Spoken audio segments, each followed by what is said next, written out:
नमस्कार दोस्तों, Jharkhand coaching classes के यूट्यूब चैनल में आप लोगों का स्वागत है। उम्मीद करते हैं आप बेहतर होंगे और एग्जाम की तैयारी बिना डरे हुए कर रहे होंगे। हम लोग इस वीडियो सीरीज में जेपीएससी पेपर 2 की जितने टॉपिक है उसको सीक्वेंस वाइज कवर कर रहे हैं। 8 टॉपिक हम लोग ऑलरेडी कंप्लीट कर चुके हैं। इससे रिलेटेड वीडियो हमारे चैनल में आपको मिल भी जाएगा। आज हम लोग जो है वो नवा टॉपिक देखने वाले हैं जो कि संबंधित है झारखंड के आदिवासी।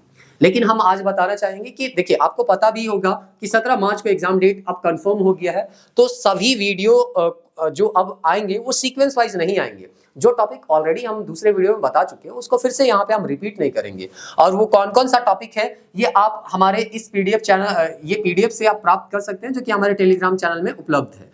तो टेलीग्राम चैनल का लिंक आपको डिस्क्रिप्शन में मिल जाएगा, वहां पे आप जाइएगा और ये पीडीएफ देख लीजिएगा। तो झारखंड के हिस्ट्री के संदर्भ में ये टॉपिक कंप्लीट है, ज्योग्राफी के संदर्भ में ये टॉपिक जो आपको दिख रहा है वो सारा कंप्लीट है, और कल्चर के संदर्भ में ये सब सारे टॉपिक हम लोग माइंड मैप के थ्रू कंप्लीट कर चुके हैं। और ये काफी लिमिटेड टाइम में यहाँ पे खत्म किया गया है ताकि आपको किसी तरह का कोई परेशानी ना हो। बहुत ही कम समय में यहाँ पे खत्म हम लोग किए हैं।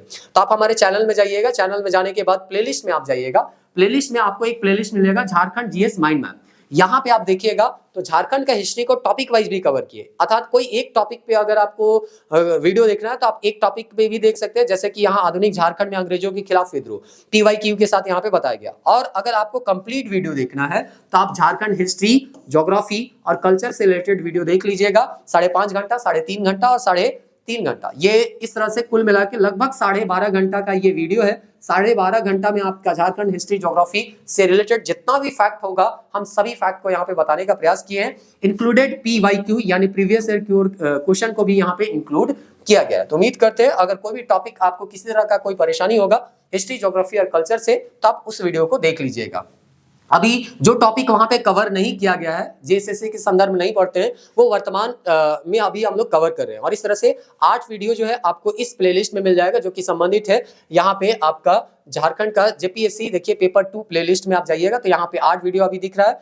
ये जो वीडियो अभी रिकॉर्ड हो रहा है ये अपलोड हो जाएगा तो ये नवा वीडियो होगा। तो इस तरह से यहाँ पे आप यहाँ देख सकते हैं ये टॉपिक को। एक और टॉपिक जो है वो आप देख सकते हैं जो कि अदर वाले प्लेलिस्ट में मिलेगा। अदर में आप जाइएगा तो यहाँ पे आपको 2 वीडियो मिलेगा जो कि संबंधित है इकोनॉमिक सर्वे से संबंधित। तो इकोनॉमिक सर्वे का भी वीडियो आप देख सकते हैं क्योंकि जेपीएससी में इकोनॉमिक सर्वे से कई बार प्रश्न पूछे गए। पिछले जेपीएससी में आप देखिएगा तो इकोनॉमिक सर्वे से प्रश्न पूछे गए तो आप इसको देख सकते हैं। और इससे रिलेटेड जो पीडीएफ है हमारे टेलीग्राम चैनल में फ्री ऑफ कॉस्ट अवेलेबल करा दिया गया है।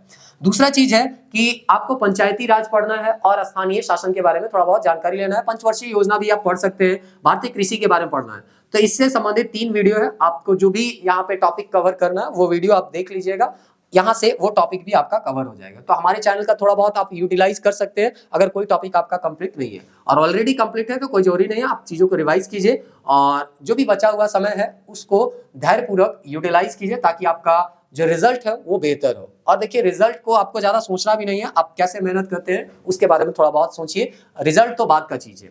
तो यहाँ पे हम लोग जब ये टॉपिक कंप्लीट कर चुके हैं तो नेक्स्ट आपका जो टॉपिक आने वाला है वो झारखंड के साहित्य और साहित्यकार से संबंधित आएगा। और इसके बाद जो है हम लोग प्रयास करेंगे सीएनटी और एसपीटी एक्ट को हम लोग बताने का, क्योंकि ये जो है काफी लंबा टॉपिक है। तो विद्यार्थी जो है थोड़ा सा इसको लेके एक तरह से कहिए परेशान रहते हैं, तो वो परेशानी दूर करने का हम लोग अपने तरफ से पूरा प्रयास करेंगे और जो भी हम लोगों से हो सकता है वो करने का प्रयास करेंगे। वीडियो के अंत में हम लोग प्रीवियस ईयर क्वेश्चन देखेंगे। सबसे पहले हम लोग यहाँ पे झारखंड की विभूति देख लेते हैं, क्योंकि झारखंड की विभूति जो है हम लोग स्वतंत्रता सेनानी में जब पढ़ते हैं तो वहां पे बहुत सारा विभूति जो है वो कवर नहीं होता है और ये चीज हम ऑलरेडी आपको बता चुके हैं। तो चलिए अब देर ना करते हुए यहाँ पे शुरुआत करते हैं। दिवा किशुन जो कि मामा भांजा थे, तो थोड़ा यहाँ पे हम बताने का प्रयास करेंगे। क्योंकि ये क्लास नोट्स है तो थोड़ा सा हो सकता है आपको परेशानी हो, क्योंकि बहुत सारे फैक्ट यहाँ पे लिखे हुए हैं, लेकिन फिर भी इन तथ्यों में से जो महत्वपूर्ण तथ्य है वही हम बताएंगे और इसको थोड़ा बहुत आप एक बार सुन लीजिए। यहाँ से कोई प्रश्न अगर आपको दिखेगा तो उम्मीद करते हैं वो आप बना लीजिएगा। तो जैसा कि आप यहाँ पे देख पा रहे होंगे ये दिवा किशुन मामा भांजा के तौर पे जाने जाते हैं, जिसमें दिवा सोरेन जो थे वो मामा थे और इनके भांजा जो थे वो किशन सोरेन थे। दोनों का जन्म जो है ना तारीख एक का तो मिलता है 1820, लेकिन इनका नहीं मिलता। तो आपको वहां पे जाना नहीं है, ज्यादा जन्म डेट आपका ये पूछेगा नहीं। हमको जानना है कि इनका जो विद्रोह हुआ था वो किस क्षेत्र में हुआ था झारखंड के, तो पश्चिमी सिंहभूम क्षेत्र में हुआ था। और इस तरह से अगर पूछा जाए दिवा सोरेन का जो आंदोलन हुआ था वो किस क्षेत्र में हुआ था, तो पश्चिमी सिंहभूम।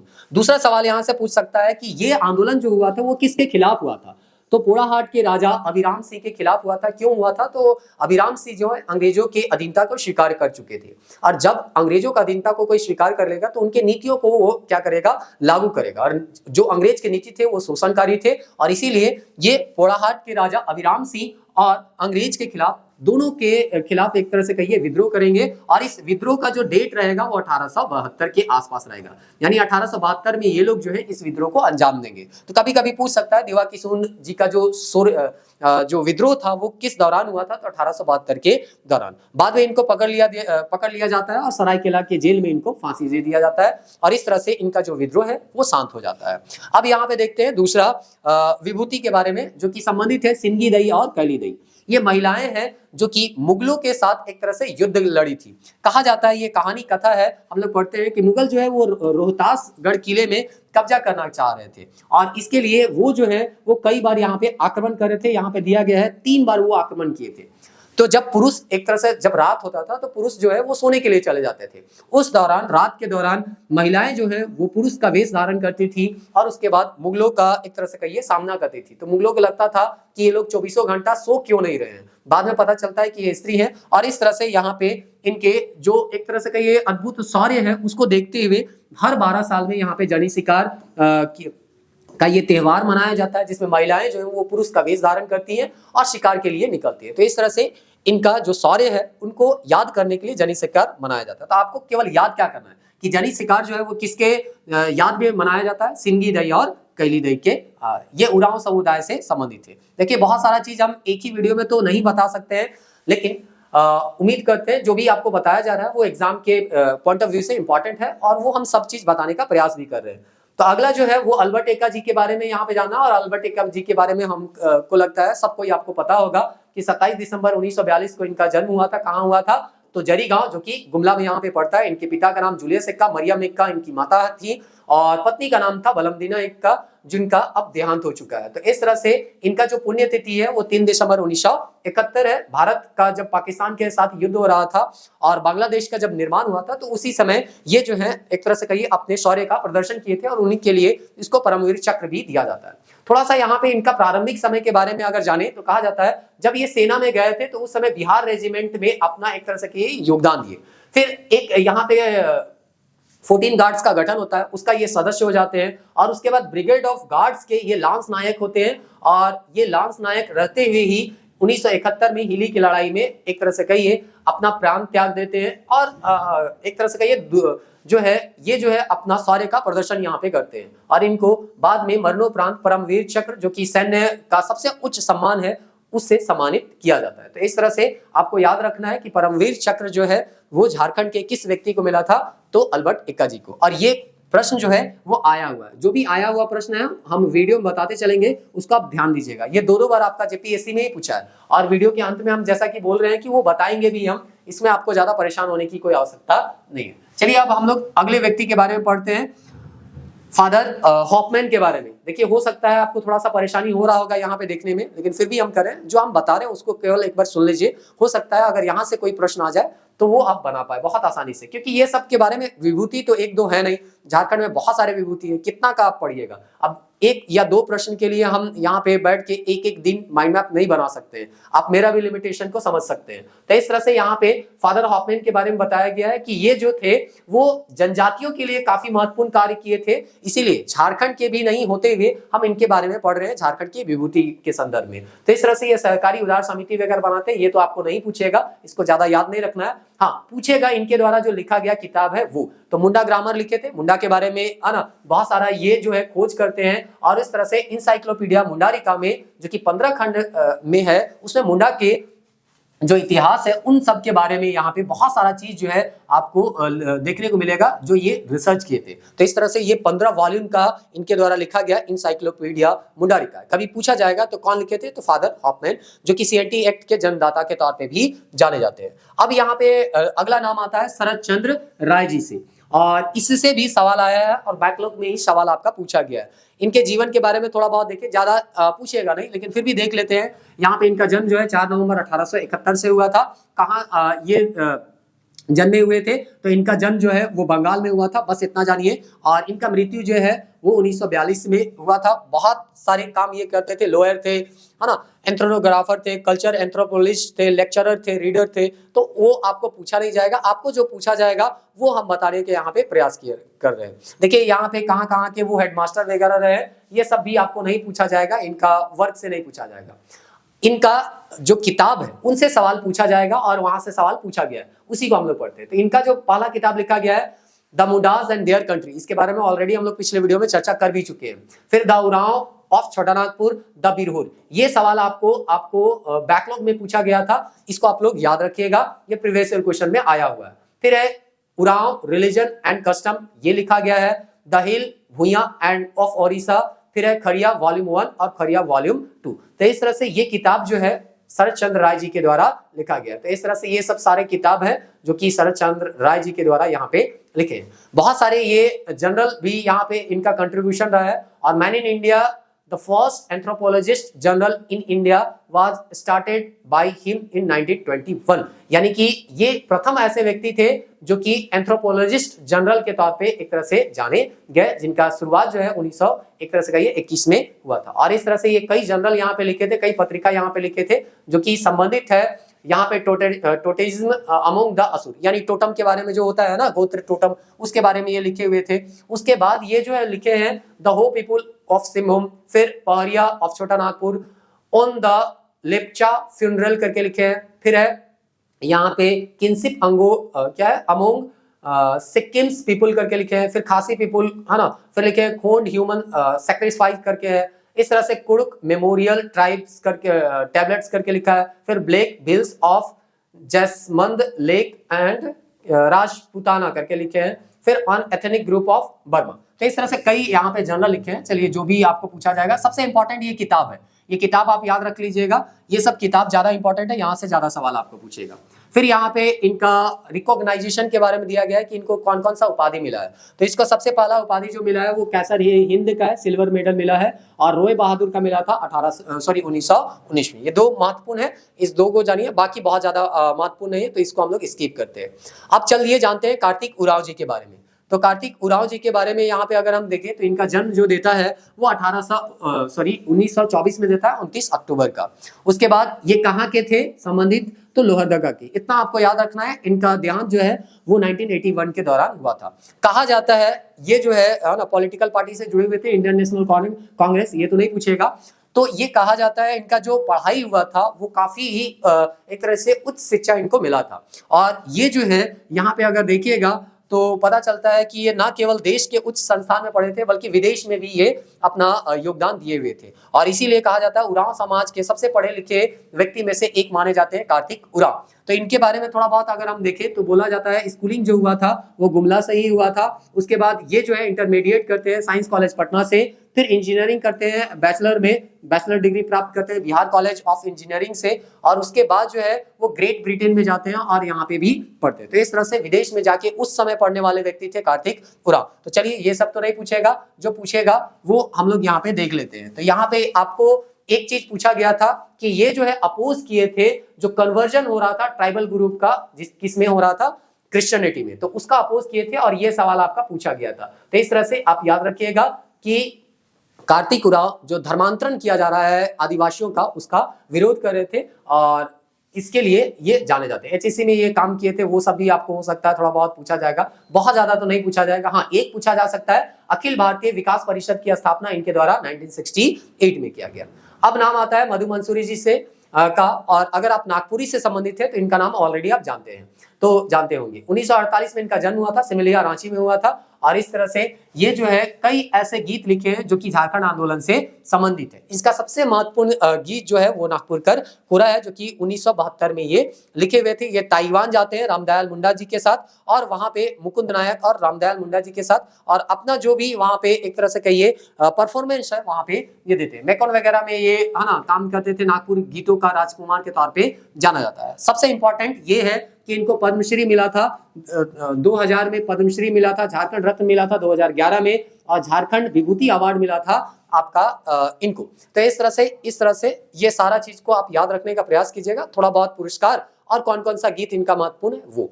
अब हम लोग चलिए जानते हैं कामिल बुल्के जी के बारे में। कामिल बुल्के जी ये भी जैसा कि आपको पता है झारखंड से संबंधित नहीं है, लेकिन झारखंड के लिए बहुत कुछ करेंगे, इसलिए इनके बारे में भी हम लोगों को थोड़ा सा पढ़ना है। तो इनका जन्म जो है 1 सितंबर 1909 में हुआ था। कहाँ हुआ था? तो बेल्जियम में हुआ था। यानी इंडियन ये नहीं थे, लेकिन सिटीजनशिप जो है वो इंडियन ये ले चुके थे।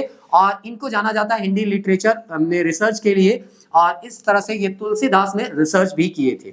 देखिए यहाँ पे एक चीज जो सवाल आया था, जो कि हम बोले थे इससे सवाल भी पूछा गया है, वो सवाल आया था इनके द्वारा लिखा गया राम कथा के बारे में। तो देखिए ये जो थे बेल्जियम से आए हुए एक तरह से कई क्रिश्चियन थे, लेकिन फिर भी ये राम कथा के उत्पत्ति और विकास के बारे में लिखते हैं। और जो है इनको जो है बाद में इन्हीं के कृति के लिए पद्म भूषण से भी सम्मानित किया जाता है। तो इस तरह से आप याद रखिएगा थोड़ा बहुत कि राम कथा किनके द्वारा लिखा गया था, तो कामिल बुल्के जी के द्वारा लिखा गया था। अगर आप रांची से संबंधित है तो ये रोड भी आपको है ना, इनके नाम पे रोड भी आपको देखने को मिल जाएगा। और भी है बीएससी डिग्री, ये कहाँ कहाँ से लिए थे, कहाँ कहाँ ये पढ़ाए, वो सब सारा चीज यहाँ पे लिखा हुआ है। लेकिन जैसा कि अभी हम बोले कि इतना अभी समय नहीं है कि अभी हम लोग यहाँ पे इसके बारे में बहुत ज्यादा डिटेल पढ़े, थोड़ा सा जानकारी ले सकते हैं। ये हेड ऑफ डिपार्टमेंट थे संस्कृत और हिंदी के, किस कॉलेज में? तो संत जेवियर कॉलेज में। और ये तो पूछा जा सकता है ये रीरोट किए थे बर्ड ब्लू जो था उसका ट्रांसलेशन हिंदी में किए थे नील पंछी के द्वारा। तो पूछा जा सकता है नील पंछी किनके द्वारा यहाँ पे लिखा गया, तो याद रखिएगा कामिल बुल्के जी के द्वारा रखा गया था। एक चीज और दिया गया है, सर्वप्रथम बाइबल का हिंदी में अनुवाद जो है कामिल बुल्के जी के द्वारा ही किया गया, और अंग्रेजी हिंदी शब्दकोश का पुस्तक का रचना भी इन्हीं के द्वारा किया गया, और इन्हीं सब काम को देखते हुए इनको पद्म भूषण से सम्मानित किया गया था। चलिए कामिल बुल्के जी के बारे में जो भी इंफॉर्मेशन था हम लोग ले लिए। अब दिया है मन मसीह मुंडू करके यहाँ पे दिया है। देखिए एक किताब इनके द्वारा लिखा गया है मुंडारी टूडू कोडारी करके, मुंडारी भाषा के प्रथम शब्दकोश के तौर पे इसको हम लोग जानते हैं, और साहित्य अकादमी पुरस्कार इनको दिया गया। तो इस तरह से ये सवाल आपको हो सकता है कभी देखने को मिल जाए। देखिए यहाँ पे कुमार सुरेश जी के बारे में दिया गया है, बहुत ज्यादा इंपॉर्टेंट नहीं है, एडमिनिस्ट्रेटिव सर्विस से यानी आईएएस ये थे और वो जुड़े हुए थे। तो इस तरह से बहुत ज्यादा यहाँ पे इनके बारे में अभी हम लोग नहीं पढ़ेंगे, क्योंकि बहुत इतने भी इंपॉर्टेंट यहाँ पे एक तरह से कहिए इनका रोल नहीं था जिससे सवाल यहाँ पे पूछा जा सका। एक्चुअली रोल तो था ही था, इसको गलत संदर्भ में आप नहीं लीजिएगा, रोल नहीं था वो नहीं बोल रहे, कहने का मतलब जो सवाल यहाँ पे 2 सवाल पूछा जाएगा, तो ये सबसे बहुत कम सवाल यहाँ पे देखने को मिलता है। यहाँ पे एक चीज दिया गया है कि ये जनरल एडिटर थे पीपुल्स ऑफ इंडिया सीरीज के, जो कि 20 मई 2006 में यहाँ पे इनका डेथ भी हो जाता है। और ASI सबसे इंपॉर्टेंट ये था कि ये आर्कियोलॉजिकल सर्वे ऑफ इंडिया के भी यहाँ पे आपके एक तरह से कहिए यहाँ पे रिटायर हुए थे, यहाँ से मतलब अपना योगदान वहाँ पे दिए हुए थे। तो चलिए थोड़ा सा इसके बारे में था तो जान लिए, बहुत ज्यादा यहाँ पे आपको यहाँ पे नहीं जानना। एक चीज आप जान सकते हैं, इन्हीं के रहते हुए रांची विश्वविद्यालय में जनजातीय और क्षेत्रीय भाषा विभाग का यहाँ पे स्थापना हुआ था। चलिए थोड़ा सा देखिए, क्लास नोट से पढ़ाने में दिक्कत तो होता है, लेकिन फिर भी है ना, अब क्या कीजिए, इतना लिमिटेड टाइम है, तो इसी से जो भी हो सकता है हम लोग बताने का प्रयास कर रहे हैं। पंडित रघुनाथ मुर्मू जी के बारे में हम लोग जानते हैं कि ये जो है इनका सबसे बड़ा योगदान है ओल चिकी लिपि का सृजन करना, जो कि संथाल से संबंधित है। मतलब संथाल के लिए हम लोग ओल चिकी लिपि का प्रयोग करते हैं, इतना आप जान लीजिए। बाकी जो है इसके बारे में कभी बाद में समय मिलेगा तो हम लोग जरूर इसको हम लोग यहाँ पे पढ़ेंगे। ये उड़ीसा से संबंधित थे, और इस तरह से इनका जो प्रिंट हुआ है ओल चिकी लिपि में किताब, वो है बिंदु चंदन, फिर है खिरवार वीर, और फिर है हिताल जो कि गीत ग्रंथ करके दिया गया है, और सिद्धू कानू हो है ना, जो कि धर्मा करके यहाँ पे जानता है। तो इस तरह से ये जो है आपका संथाल में लिखा गया इनका किताब था। एक मैगजीन लिखा इनके द्वारा निकलता था, जो कि था सागेन सकम करके यहाँ पे था। तो इस तरह से ये सारा चीज यहाँ पे दिया गया है। तो मयूरभंज में इसको गुरु है ना, सॉरी यहाँ गुरु गोमके के नाम से भी जाना जाता है। गुरु गोमके का मतलब होता है द ग्रेट टीचर। चलिए अब इनके बारे में जानने के बाद अब दूसरा कौन है उनके बारे में थोड़ा सा जल्दी जल्दी हम लोग यहाँ पे जानते हैं। देखिए है तो बहुत सारा चीज। पीटर शांति नौरंगी 2 किताब लिखे थे, सिंपल सादानी ग्रामर और नागपुरिया सरानी बोलीकर व्याकरण। जगदीश त्रिगुणायत बजरही बांसुरिया और अरुणोदय इसके बारे में लिखे थे। कौन से भाषा के ये संबंधित है, तो मुंडारी भाषा से संबंधित है। फिर है हवलधारी रामगुप्त, ये हिंदी के प्रसिद्ध साहित्यकार हैं, इनके द्वारा लिखा जाए जो किताब है वो पलामू का इतिहास। बस इतना याद रखिएगा, काम चल जाएगा। बलबीर दत्त एक जर्नलिस्ट थे, याद रखिएगा, और इनको एक तरह से यहाँ पे ये दिया गया है कि दत्त जो है स्टार्ट करते हैं रांची में कौन से एडिटर के रूप में, तो झारखंड एक्सप्रेस, जो कि 1963 में था।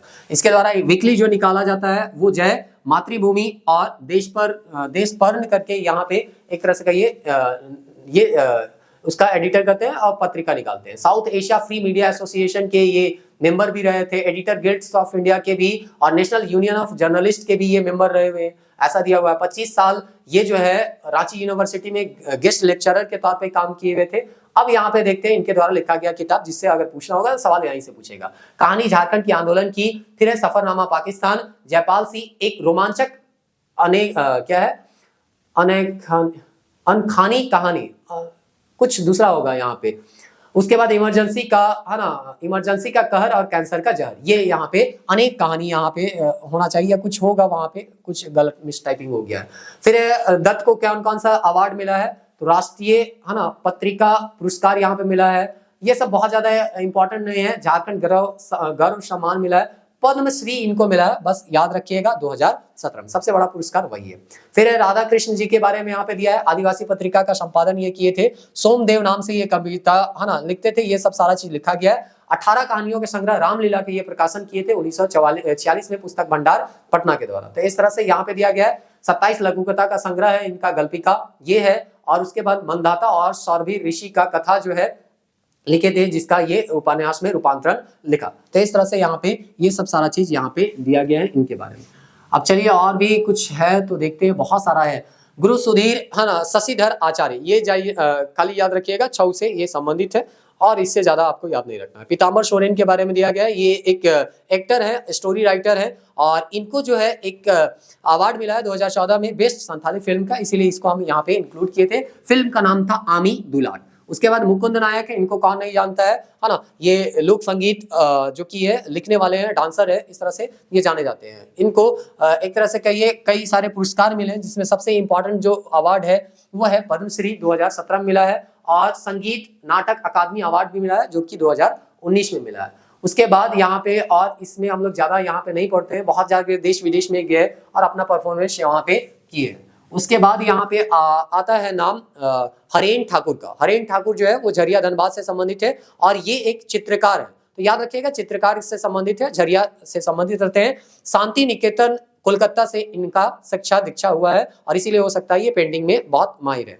बुलु इमाम, इसके बारे में हम लोग कल्चर में पढ़ ही चुके हैं कि ये सोहराई और कवर को सुरक्षा प्रदान करने में अपना योगदान दिए हुए थे। तो इस तरह से ये बुलु इमाम है। वैसे और बहुत ज्यादा यहाँ पे इनके द्वारा बहुत सारा किताब भी लिखा गया, Hazaribagh school of painting and decorative arts करके यहाँ पे इनका एक किताब यहाँ पे लिखा गया है। तो इस तरह से यहाँ पे ये सब सारा किताब लिखा है। उसके बाद यहाँ पे लिखा गया है ब्राइडल कैफ करके लिखे हैं, ये मोनोग्राफ करके लिखे हैं जो कि बिरहोर और संथाल से संबंधित है, यानी कि किसी विषय पर लेख होता है उसी मोनोग्राफ करते हैं। मतलब बिरहोर और जो ये जो है संथाल के ऊपर थोड़ा बहुत छोटा मोटा ये लेख लिखे होंगे उसके दिए। आर माधवन है, इसके बारे में तो नहीं पूछा जाएगा आपको।